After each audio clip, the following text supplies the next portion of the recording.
नमस्कार दोस्तों, मैं संतोष कुमार आप सभी को स्वागत करते हैं आपके 8 क्लासेस में। आज हम लोग हिस्ट्री के 30 मोस्ट एसएसबीपीआई ऑब्जेक्टिव क्वेश्चन कवर करेंगे, जो कि 2026 के बोर्ड एग्जाम के दृष्टि से बहुत ही इम्पोर्टेंट है।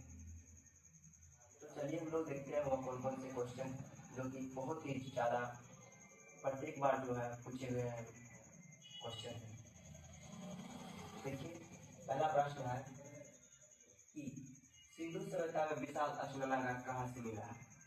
सिंधु सभ्यता में जो है विशाल स्नानागार कहाँ से मिला है, तो इसका सही जवाब हो जाएगा मोहनजोदड़ो। क्या हो जाएगा? मोहनजोदड़ो।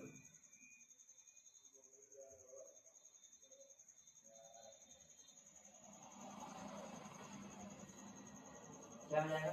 सिंधु यानी कि सिंधु सभ्यता में विशाल स्नानागार कहाँ से मिला है, तो मोहनजोदड़ो। क्या हो जाएगा? मोहनजोदड़ो। उसके बाद हमारा नेक्स्ट प्रश्न है कि लोथल कहाँ स्थित है। लोथल कहाँ स्थित है और किस नदी के किनारे स्थित है। तो देखिए, लोथल जो है भोगवा नदी के किनारे स्थित है। कहाँ? भोगवा नदी किनारे और गुजरात में स्थित है। कहाँ स्थित दोस्तों? गुजरात में। लोथल कहाँ स्थित है? तो गुजरात में। किस नदी किनारे? भोगवा नदी किनारे स्थित है। और हड़प्पा नदी सिंधु सभ्यता से जो है सबसे बड़ा स्नानागार कहाँ से मिला है, तो मोहनजोदड़ो से। यह किस नदी किनारे स्थित है, तो सिंधु नदी किनारे स्थित है।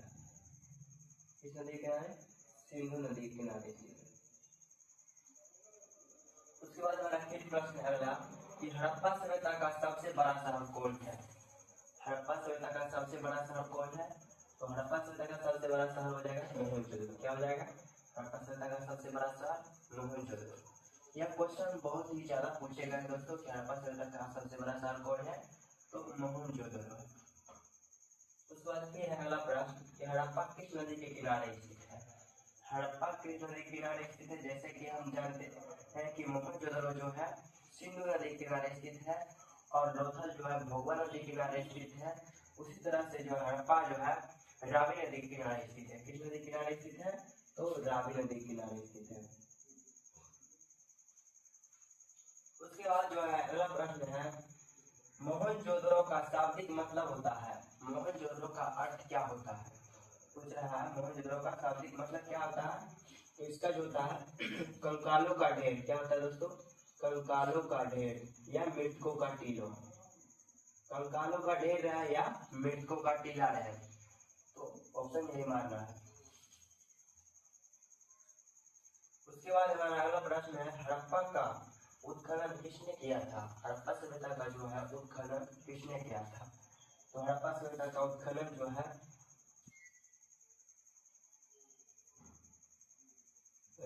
दयाराम साहनी ने किया था। किसने किया दोस्तों?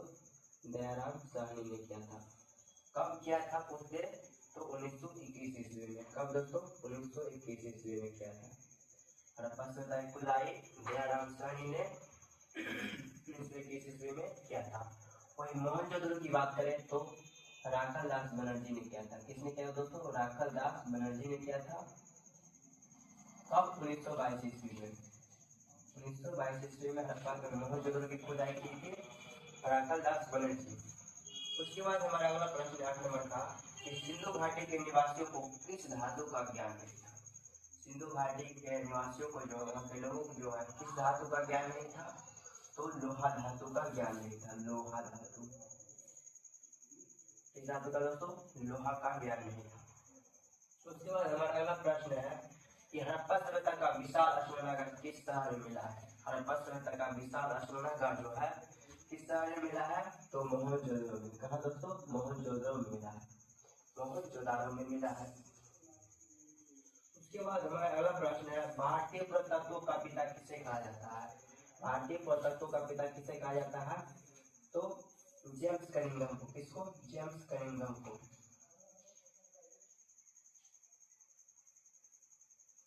भारतीय पुरातत्व का पिता किसे कहा जाता है, तो जेम्स कनिंघम को। उसके बाद हमारा अगला प्रश्न है लोथल किस नदी किनारे स्थित है। लोथल किस नदी किनारे स्थित है, तो यह जो है भोगवा नदी किनारे स्थित है। किस नदी किनारे? भोगवा नदी किनारे।